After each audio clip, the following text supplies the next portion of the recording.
to the IELTS podcast. Learn from tutors and ex-examiners who are masters of IELTS preparation. Your host, Ben Worthington. How to plan your academic IELTS Task 1 writing. Hello there, my name is Ben Worthington, and in this tutorial we will specifically look at a strategy for planning your academic IELTS Task 1 writing. So grab a pen, and in this episode Daphne is going to be with us. Just in case you're sick of my voice, there's somebody who speaks like the Queen with us today. Hello there, Daphne. Hi, Ben. Hi, everyone. What a lovely intro. Thank you, Ben. I'm loving that. Yes, I keep telling my friends that, I've got this amazing new teacher with us, and it must be a relief for the students because I get really paranoid about my accent coming from Yorkshire, England. It's not the standard textbook English accent, whereas Daphne, whereabouts are you from, Daphne? South England, is that right? Absolutely, yes. It's what they call home counties. I don't know where that expression came from, but the home counties are the counties right at the bottom of England, the south of England, yes. Yeah. Right. So the way I speak is normal. I put normal in inverted commas for down here, and Ben for me is from up north.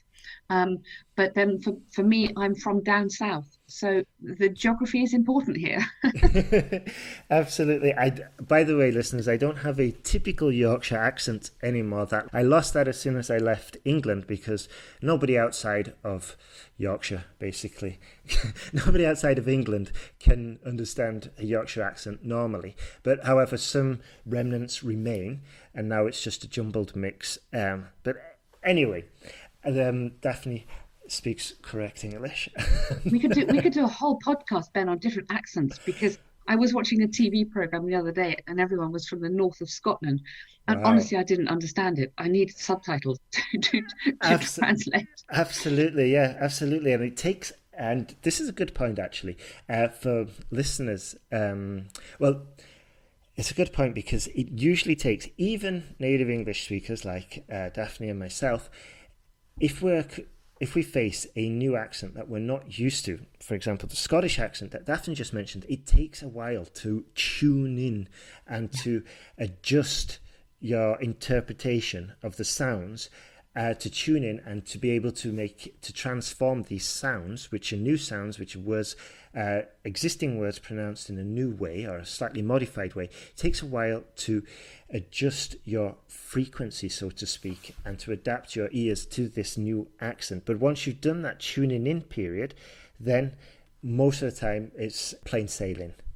That's it. I think sometimes when you feel the listening, sometimes I think IELTS listening is rather underrated, but it's actually quite hard. I thought, you do need those few moments just to tune in, as Ben said, the voice, the intonation, the expression, before you can really focus on exactly the content of what people are saying. Absolutely.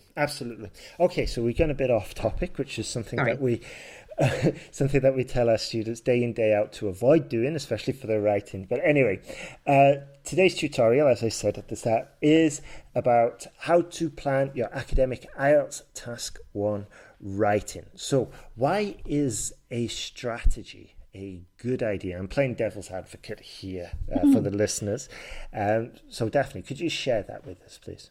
Okay, so a strategy is really important. And I know when you come to Academic Task 1, for many people, it is terrifying. If you're not familiar with maths or economics, if this is something you did at school a very long time ago and you were very happy to stop doing it, suddenly you are faced with a graph or a pie chart or a bar chart or a complicated diagram.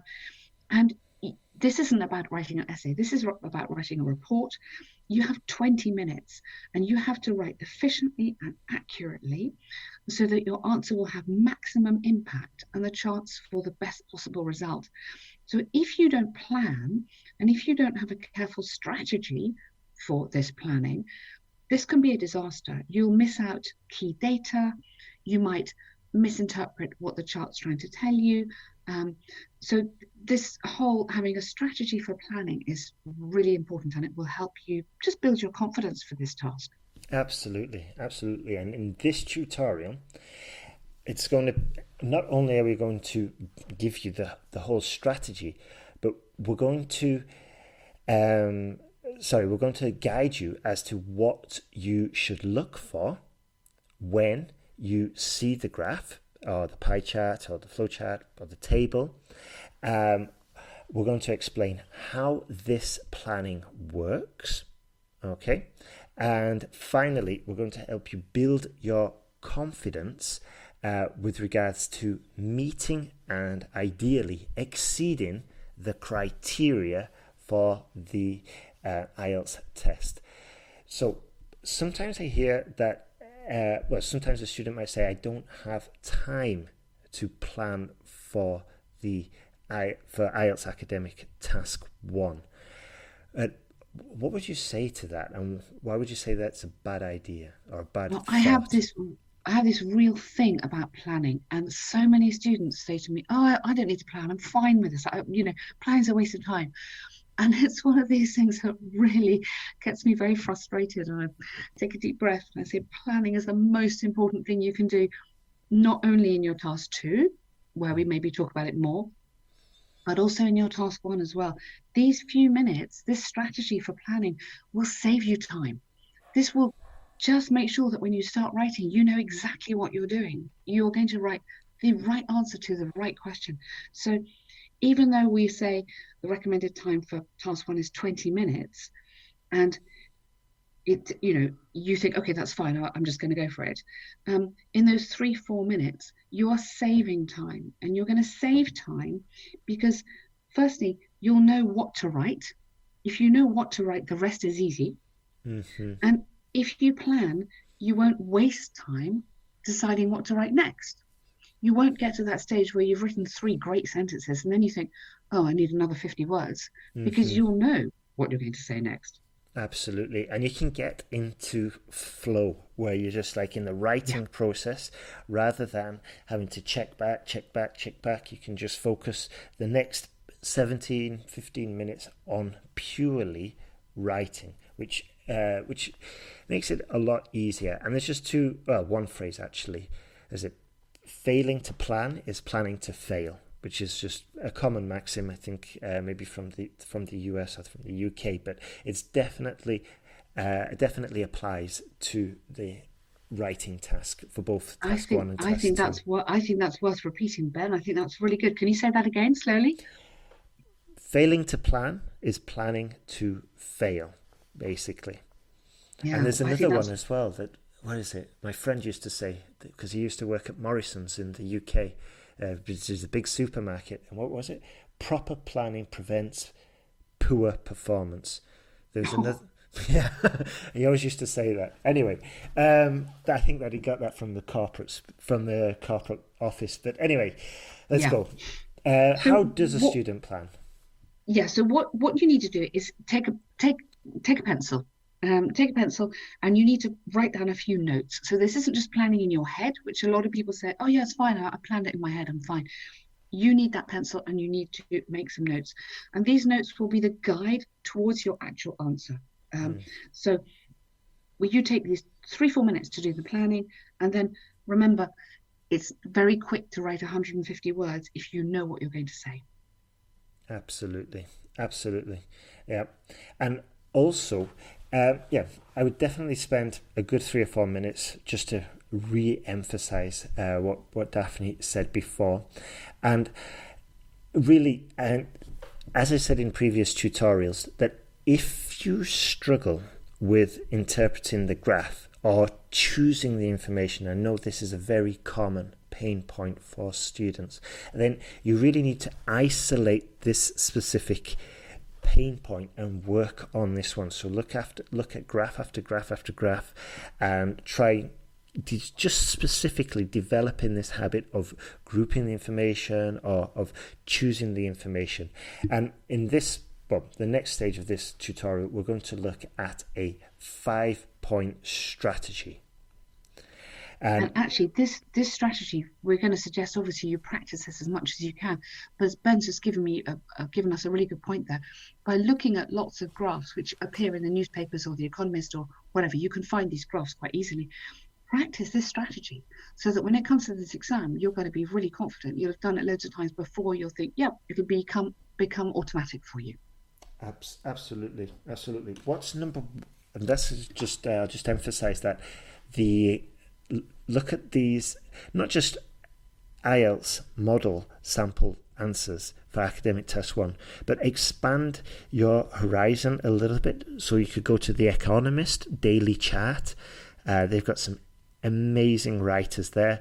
Look at the BBC. Look at, whenever you see a graph, just hone in on that and look at how they've described the data there.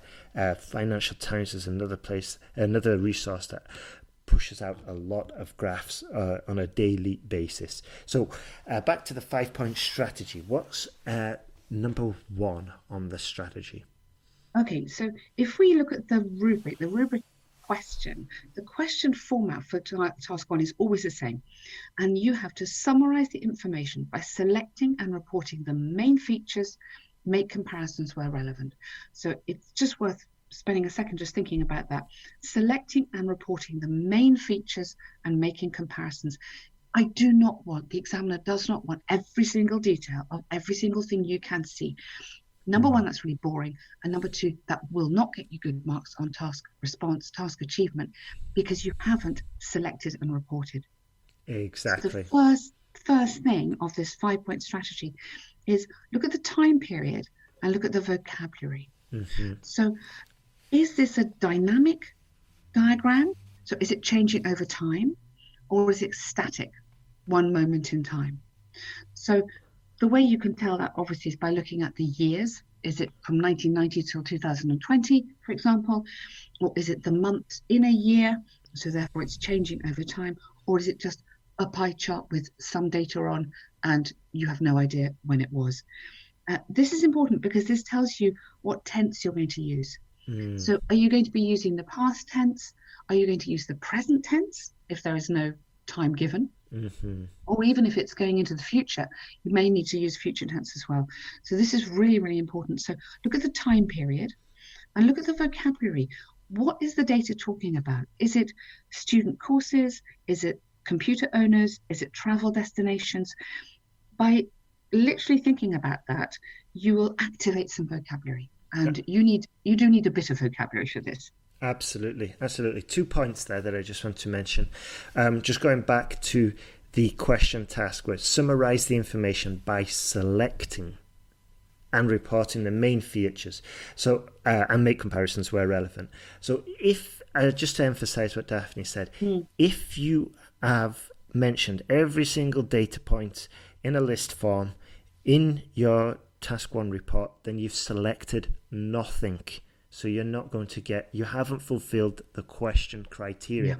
Yeah. You've done nothing. All you've done is just regurgitated all the data points into a block of text and made the examiner's life that little bit more boring. If he or she has a boring life. So avoid that. And the second point that I want to mention is that regarding time period and vocabulary, the point that Daphne just made, so many times I see when I'm correcting essays that a student will use the language of change to describe a pie chart. For example, the student will write, geography represented 30% of the subjects chosen. In the following segment, it fell to 12% for economics. And that just doesn't make any sense at all. And it didn't fall. It's just a different segment for a different subject. So there was no change. There was no fall in there. So just be aware that you've got the right language for the right graph. And this is, and one way to just be aware of this and to be certain is to review, as we said at the beginning, to review authentic native English speaker material, such as the Financial Times, the Guardian, the BBC, or whatever. Just review those.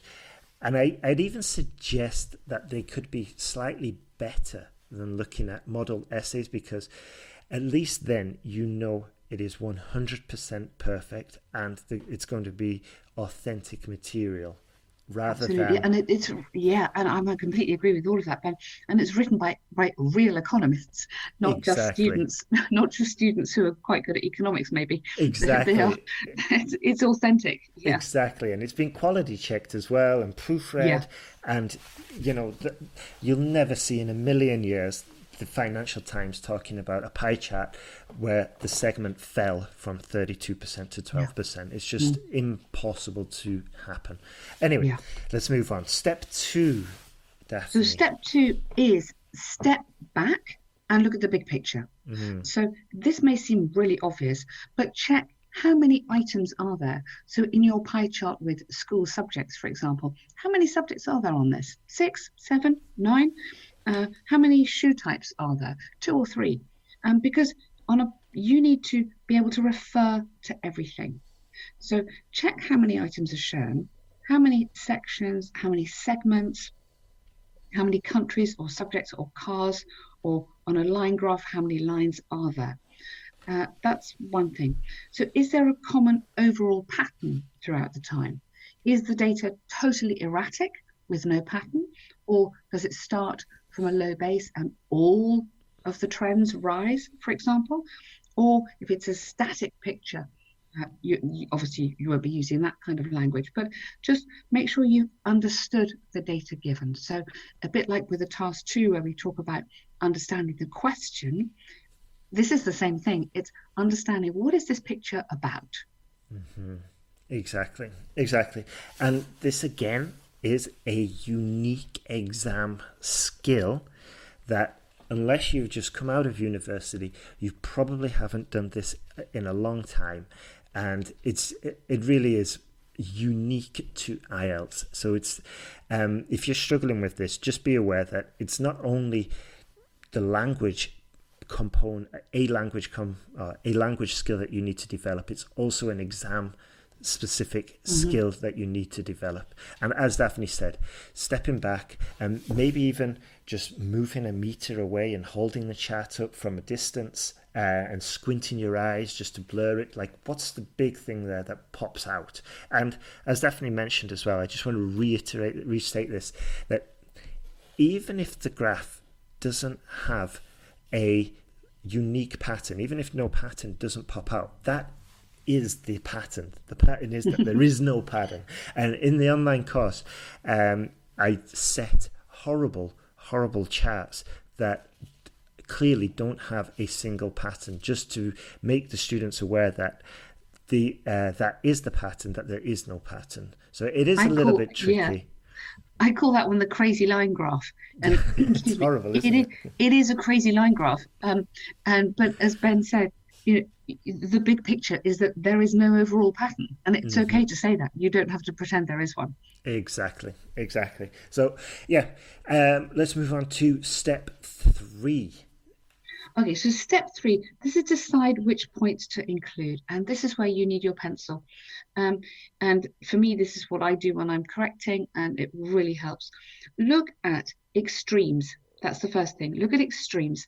Circle the biggest, the smallest, the highest, the lowest. Those are your extremes. Look at any patterns and write this down, because we're recommending here that you do write a few notes. It's not just the pencil. So you write down, okay, totally crazy, or you write down rising trend, or you write down fluctuations, or you write down overall gradual decline. Some little chunks of words or phrases that you can import from your little notes into your writing when you start.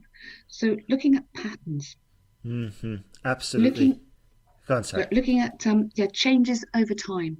So is there anything substantial? Is there a particular year where there was an enormous increase? Is there a particular year where there was a dramatic decline?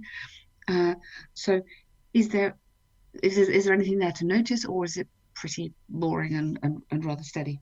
Absolutely. And while you're making notes, if you're doing the paper-based test, then just go crazy. Go, full-on graffiti on that chart, circle things. And a technique to experiment with is to put numbers next to your notes, so that when you are reproducing or transferring your notes into a fully coherent report, you can go through the numbers, and it goes back to what we were saying about getting into the writing state of mind and just keeping in that state while you are producing your report. Exactly. All right. No, you're right. And the one more thing just to add on that, Mhm. to decide, so going back to this idea about selecting and reporting. So during this, when you're deciding the main points to include, you are doing this selection. So you're selecting the extremes, the patterns, changes over time, and then that make comparisons where relevant. You're looking at the differences and the similarities.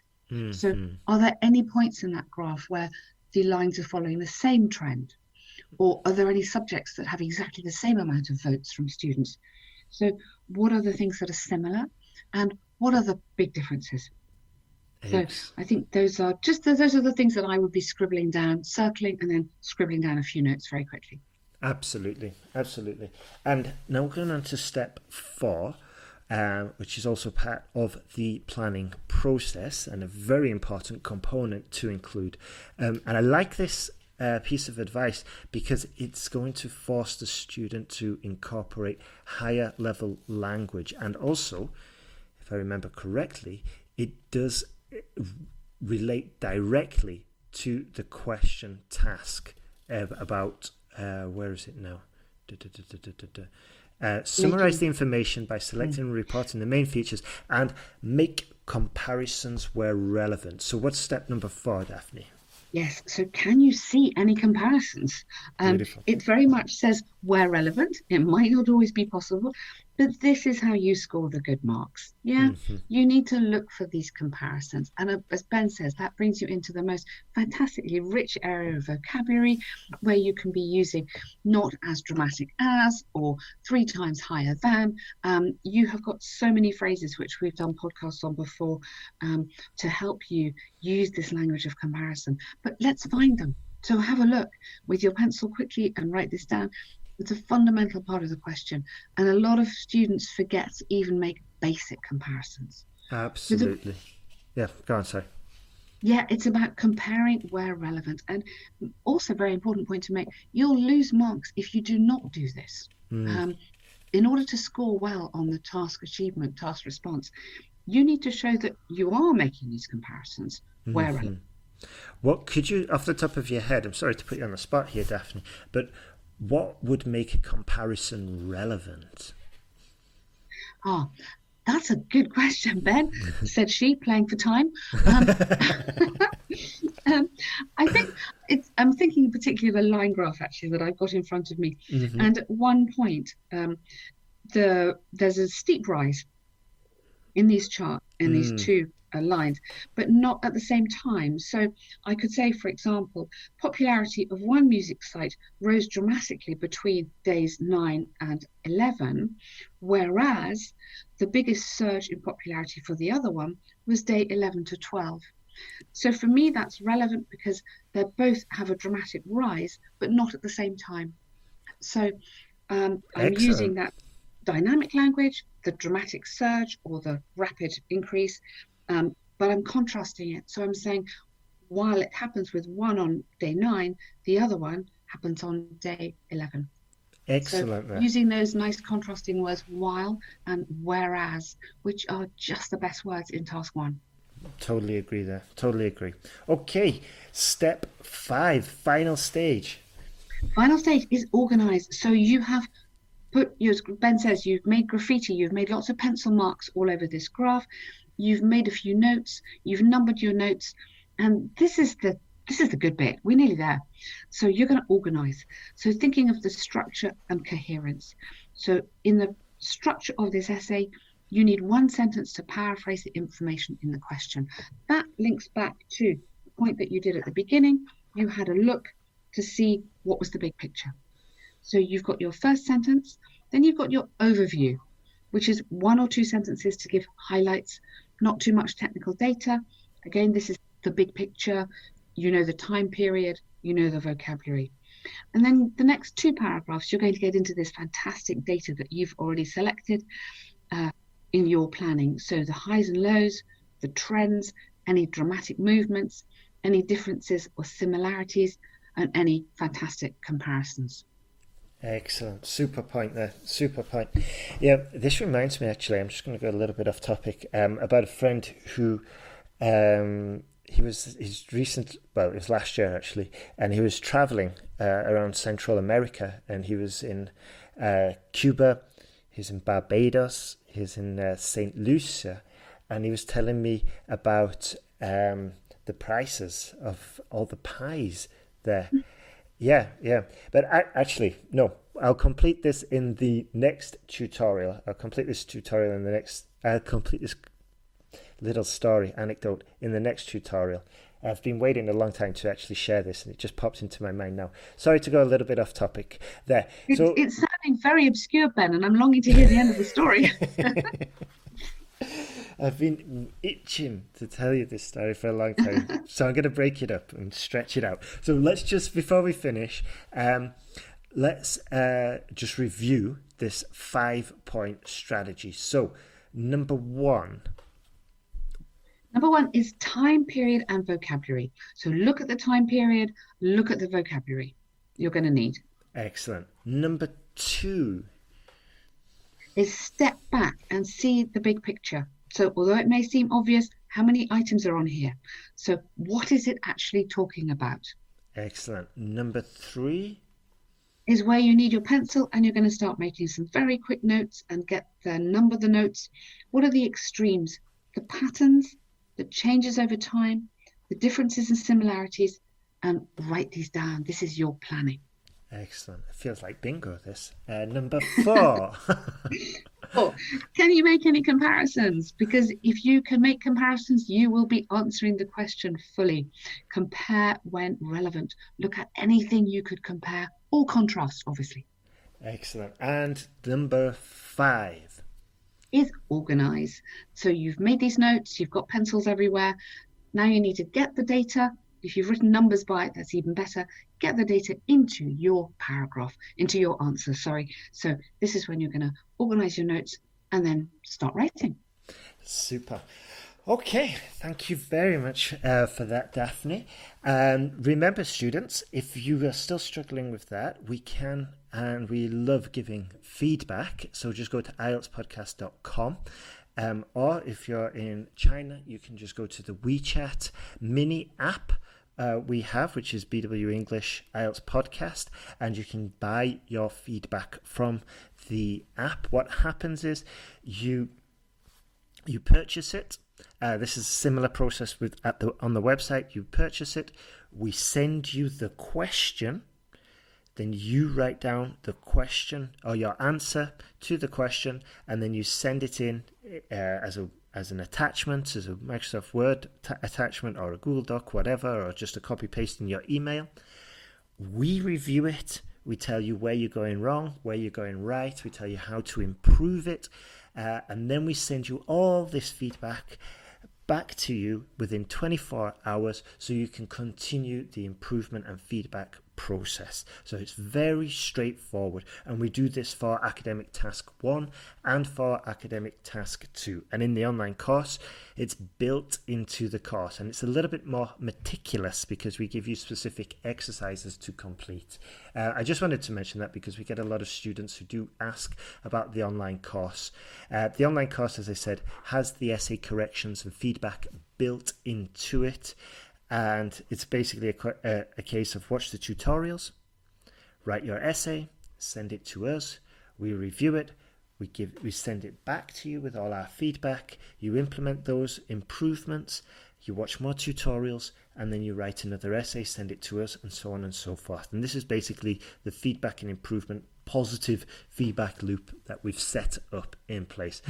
So that's everything from Daphne and myself. Thank you very much for listening. And remember, as I said, you can get feedback to improve faster at the site. You can download the app where you get the transcript for all these tutorials that we are sharing.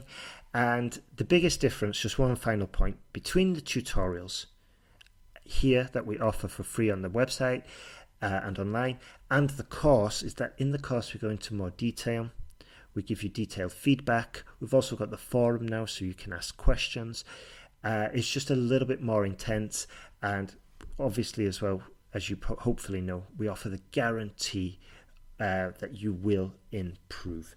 So if you've got your test coming up and you don't want to fail again, or you don't want to fail, or if you want to just pass first time, then have a look at IELTSPodcast.com. So thank you for listening. Any last points there, Daphne, before we finish? No, thank you, everybody. I think, I completely agree with Ben. I think the whole feedback improvement system that we work with is brilliant. I correct a lot of your essays. It's fantastic to engage with so many of you. And it's really, really exciting when you can see that improvement. It's just brilliant. So I recommend that. And good luck, everyone, with your preparation. Yeah, I just mentioned before we go, that is a very valid point there, that it is exciting as a tutor when you find the first essay that you get and you're like, it's all right, but there's definitely potential there. And you send back your corrections. The students watching the tutorials, working through the course, and then the next essay. And sometimes it's like a whole band score improvement, or more common, maybe a half a band score, and you're like, wow, this student has potential to go on further if you keep on improving like that. Okay, that's everything from us. For the third time I said it, but that's everything. Honestly and truly, we are finishing. Good luck with your IELTS preparation. Bye-bye. Bye, everyone.